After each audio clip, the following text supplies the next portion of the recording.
देखो मैं ऐसा लोगो चाहिए जो इंग्लिश बोलता हो।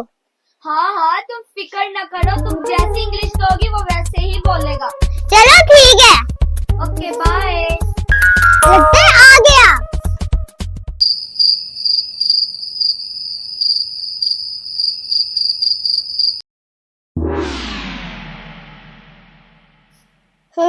अच्छा तुम मुझे ये बताओ कि तुम इंग्लिश बोल लेते हो?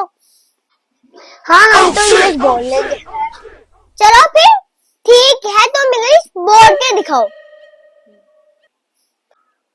Okay English.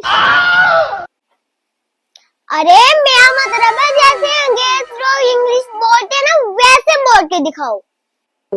हम तुमसे डबल लगाएगा। ओहो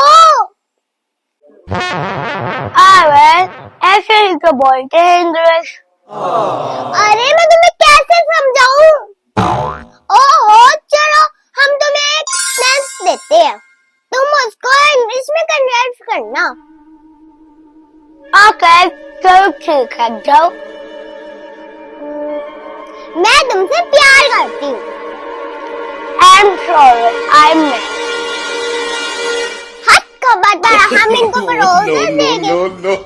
तो फिर इसका मतलब मेरी नौकरी पक्की? चले जाओ यहाँ से।